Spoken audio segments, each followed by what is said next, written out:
Hey everybody, this is a piece by Max Shachtman titled Why Stalin Defeated Trotsky.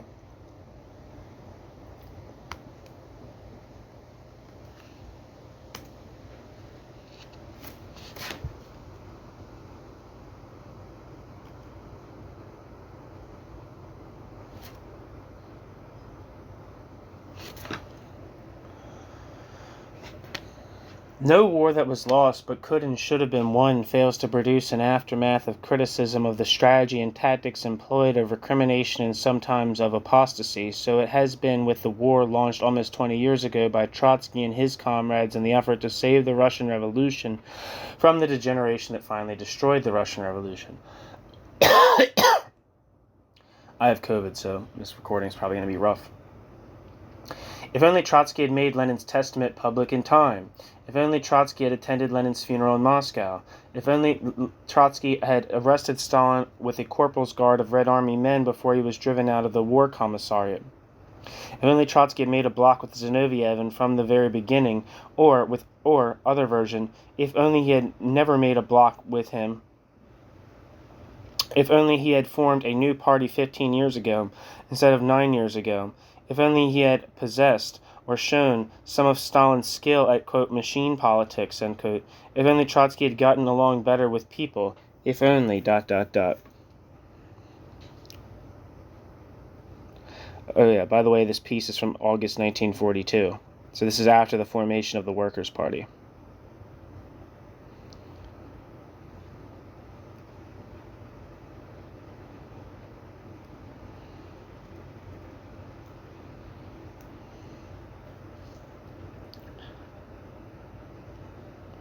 If it were not for the fact that these lamentations come from self-styled friends of the cause Trotsky represented, and that they sometimes find an echo in the ranks of militants in the movement, they would not even be worth recording. But no, on second thought, they merit recording and commentary in any case, for there is much to be learned from a criticism of the critics.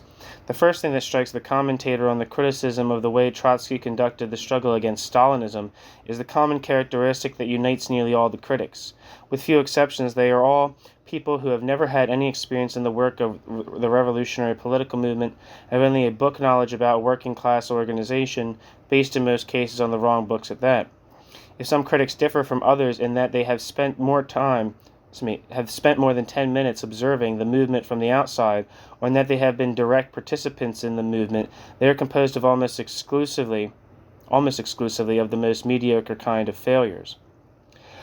This apparent ad hominem argument might be set aside as unjust, and therefore invalid, if it were not that the political and, quote, organizational, end quote, character of the critics is literally translated into their criticism and gives it its literarious, academic, abstract, unreal, and erroneous character. They have never been able to understand why their comments appear so ludicrous and preposterous to the more experienced militants in the movement. Timing is one of the most difficult aspects of that complicated art known as political struggle. To exaggerate, you could almost say that the art of politics is proper timing. With the best principles and program and intentions in the world, a party can break its neck if it takes the beginning of a process as its end, the peak of a process for its ebb, or its ebb for its flow. Proper timing is connected inseparably with proper focusing. If the time is ripe and the place is wrong, all is wrong. You must not start shooting in the valley when you want to take by surprise an enemy entrenched at the top of a mountain. You must not start fighting in one sphere if that means an immediate transfer of the struggle, for which you are unprepared, to another sphere, which is not prepared as a battlefield. Timing and focusing depend in turn upon the relationship of forces. To launch a battle when defeat is assured in advance is seldom superior to the kind of warfare which consists in retreating at all times. It is permissible only when retreat would lead to complete demoralization or decimation of your forces, whereas a fight, even with defeat as the sure outcome, would offer the chance of keeping a diminished force intact for a later attack. The participant in the struggle must assimilate organically these and 100 other vital, quote, commonplaces, end quote. The literary observer of the struggle does not even think of them. Should Trotsky have launched an open struggle against the triumvirs, Zinoviev, Kamenev, Stalin, long before he actually did, while Lenin was still more or less active? Should Trotsky have appealed right off the bat to the rank and file against the leadership instead of confining the dispute for so long to the narrow ranks of the party's upper stratum? There isn't a second guesser or any kind of besserwisser who hesitates to speak up boldly 20 years later and answer yes.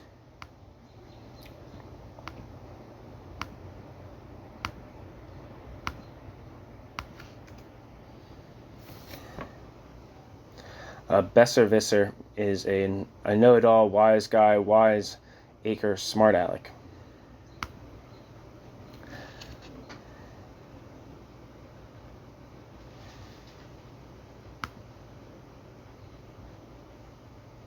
The problem involved was not, however, one so easily and simply disposed of. In the first place, to have expected anybody except a crystal gazer to perceive at that time that the bureaucracy would develop to the point it reached 20 years later would require a degree of unreality attainable only by the most foggy-minded. It would have been necessary for anything else to look forward to a long and unbroken line of defeats for the working class throughout the world, a long recession in the strength and morale of the international revolutionary movement, on the basis of which the bureaucracy was able to arrive at its present position. There were no serious grounds in 1922-23 for such a perspective. In the second place, the bureaucracy at that time resembled its present-day successor in only the most general and superficial way. There were serious grounds to believe that what was involved was a deviation, an aberration, a deformity that could be cured without too much difficulty, and not a full-fledged counter-revolutionary line. If Trotsky had not been merely the most far-sighted thinker of his time, but a man gifted with supernatural powers of insight into the future, everyone would have regarded as utter insanity any effort by Trotsky to delineate the future of the bureaucracy as it was to develop 20 years later. What Trotsky had to fight against were the universally apparent signs of fatigue, of, quote, revolution weariness, end quote, among the population of the country. The people who had undergone the most strenuous sufferings, their nerves had been kept keyed to the highest pitch for several years. Their bodies had been steadily worn down. To the inferno of normal life under Tsarism had been added 3 terrible years of the World War, when the convulsing straits of 2 revolutions, one right after the other, then years of peculiar horrors of civil war, the exhausting rigors of, quote, war communism, end quote, the ghastly famine, the disappointing failure of the world revolution, the triumph in the West. It is not so much that they finally began to break down under all this that deserves to be noted, but rather that they held out so long before breaking down, that they showed such marvelous powers of endurance, such vast reservoirs of revolutionary and idealistic confidence. The powers of endurance of the masses are not so limitless as the capacity for wind-jamming by dilettantes. The change in the moods of the masses corresponded to the inauguration of what Trotsky so aptly called the period of social, political, and ideological reaction in Russia. The new moods of the masses, in which all sorts of reactionary ideas were able to multiply and flourish, were not communicated to them by the Bolshevik Party. The masses communicated their moods to the party. Not even its immunity to the virus of degeneration was absolute, especially by 1922, when many of its best elements had already been killed off in the series of battles the party had led since 1917, and been replaced in large measure by bandwagon climbers who became the ward heelers and the voting blocks of the bureaucracy. The first task, therefore, was to restore the domination of revolutionary ideas in the party in order that it, in turn, could reinculcate the masses with them, but the party itself was not a uniform, homogeneous aggregation. When the internal fight broke out, it was composed overwhelmingly of new recruits, new and untrained. Compared with the broad masses of workers, these recruits are still an elite, but compared with the trained and hardened older revolutionists, they were anything but an elite. Another section was composed of the, quote, pre-October, end quote, Bolsheviks, but not much older in their party membership than early in 1917. And then there was the real elite, commonly known as the, quote, old guard, end quote, of the party, who went back to the early years of the struggle against Tsarism, many of them as far back as the first revolution in 1905 and even earlier. Lenin attached the greatest importance to preserving the political and organizational integrity, and to put it bluntly, the party leadership of the old guard. Lenin had no great illusions about it, and we, who have lived longer and seen more, have found no reason at all for illusions about it. Trotsky had no illusions about it. Indeed, one of the reasons for his first clash with the bureaucracy was the warning he issued that the old guard might degenerate, as had old revolutionary generations before it. But with all its defects, all its weaknesses, there was no force in the country that compared with it even remotely, provided it was a force capable of preserving the revolution that you were looking for. Trotsky should have appealed, quote, directly, end quote, to the non-party masses against the, quote, case-hardened, end quote, party, and, quote, over its head, end quote. How easily such a criticism rolls off the pen of the supercilious, and superficial dilettante. But such a course would have been almost like appealing to a superstitious person to help persuade an erring scientist not to become a medicine man. The masses represented the conservative pressure on the party.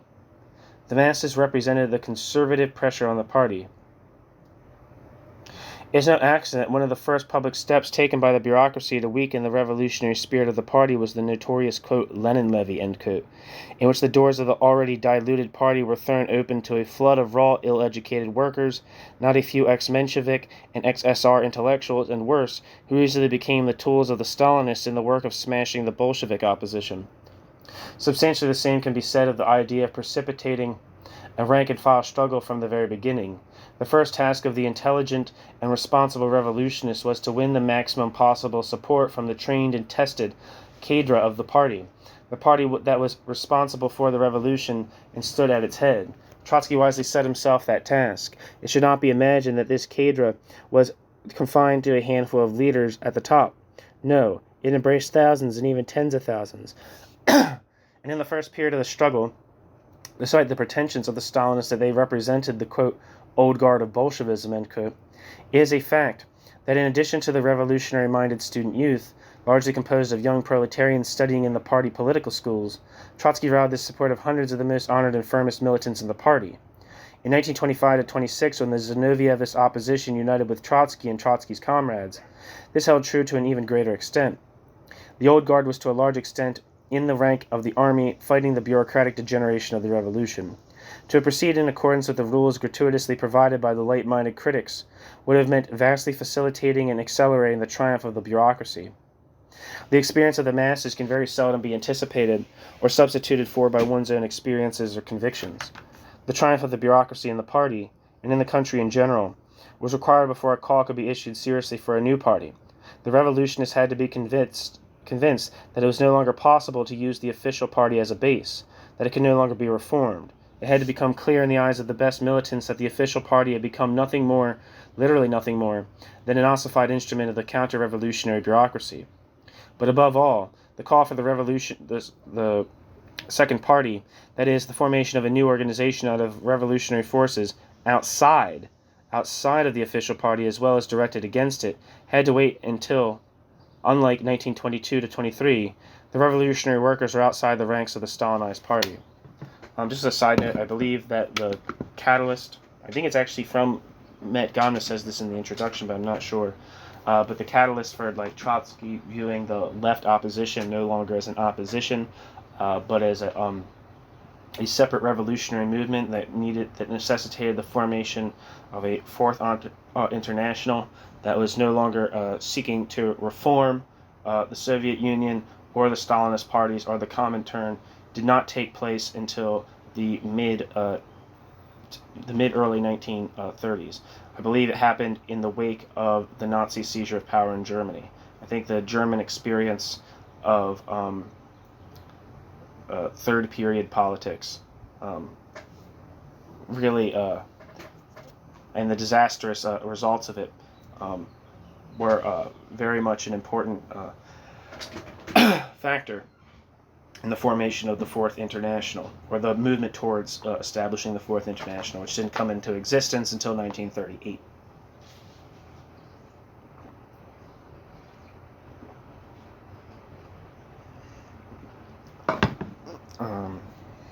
Where am I?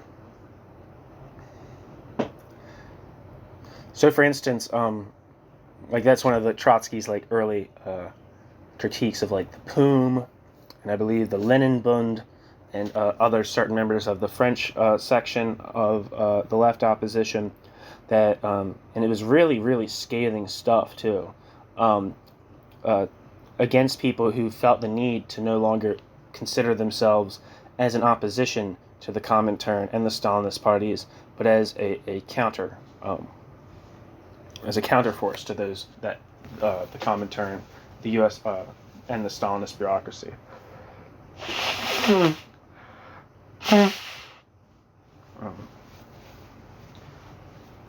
I think important people were like,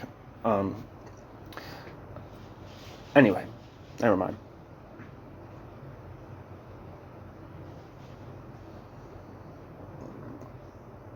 Where am I? It had to wait, in other words, for a situation in which an appeal to the, quote, mass, end quote, against the, quote, party, end quote, was an appeal to the revolutionary or potentially revolutionary forces against the conservative or counter-revolutionary force, the official party. Whether Trotsky should have issued such a call on the day he did, sometime in 1933, after the German disaster, or a day or week or month or year earlier or later, is of pretty small importance and of less interest. Important is the basis on which Trotsky proceeded, the method he employed in reaching a decision on such questions. Sounds like I'm being confirmed in what I said. Look at that. Trotsky lost the war, we said at the outset. But what Stalin won was the victory of the counter-revolution. What Trotsky preserved, even in defeat, was the indispensable, the imperishable. Trotsky was not allowed by Stalin to live to see his vindication. Trotsky did not succeed in reaching his goal. That is true, but Trotsky saved the honor of the revolution. Trotsky set up in himself a model of fortitude, of intransigence, of persistency, of superb selflessness, of revolutionary principle and revolutionary integrity. He handed over to the next generation an arsenal of political weapons, not merely intact, but greatly enriched by the most gifted mind of our time. And if all that was salvaged after a defeat, what greater assurance is needed for the defeat was only for a day? What greater assurance is needed that the defeat was only for a day, and that the coming victory will hold for good?